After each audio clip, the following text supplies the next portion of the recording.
Hi, I'm Conrad Fischer. I'm Director of Educational Development at Nassau University Medical Center. Please come and see us when interview season comes around. And here we are, excitable tissue. Now, excitable tissue, electrical activity of the heart. The electrical activity of the heart is unique. The automaticity makes it a unique entity because, you ready? It's the very instability of the heart that makes it unique.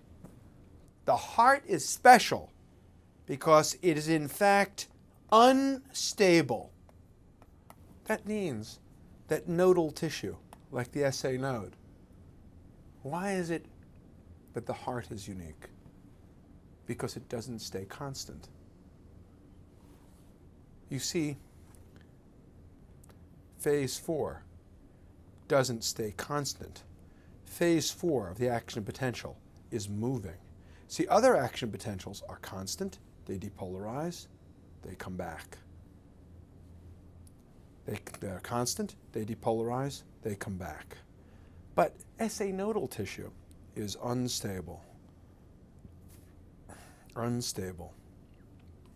And that is the very concept of automaticity. Ready? When a life form is healthy, is there greater variability in the heart rate or less? When a life form is healthy, is there greater variability in the heart rate or less?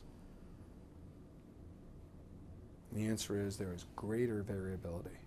Is our fact, the ability, the condition of having a variable heart that changes, that in fact defines us as being normal, healthy, and fully alive. Having a heart rate of exactly 80, you're going to die.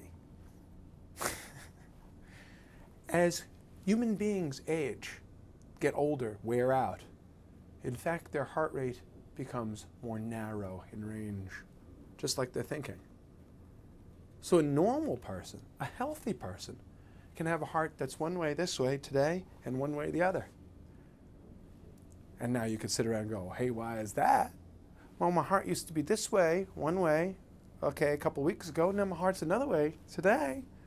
Oh my God, is that bad? And the answer is no. That's the condition of being alive.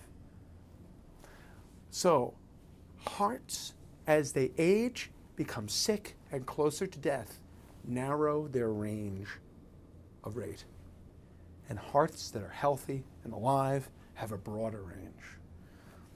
Hearts that are healthy and alive have an unstable phase 4 of their SA nodal action potential. It doesn't stay constant. It's moving and pops off. That's automaticity. And that's the single biggest difference about the heart. The other biggest thing about the heart is that the action potential is much slower. Skeletal muscle, fast, bing, run away from dinosaurs, bing. But we can't have a heart that beats in 2 milliseconds. We're going to have a jet of blood shoot out the top of our head. No good. No good. Now, let's look at a couple things about the heart. This is not unique. What we see here is that potassium concentration is less on the outside, potassium is greater on the inside. Sodium is the opposite. Sodium is the opposite. Sodium is greater on the outside and less on the inside.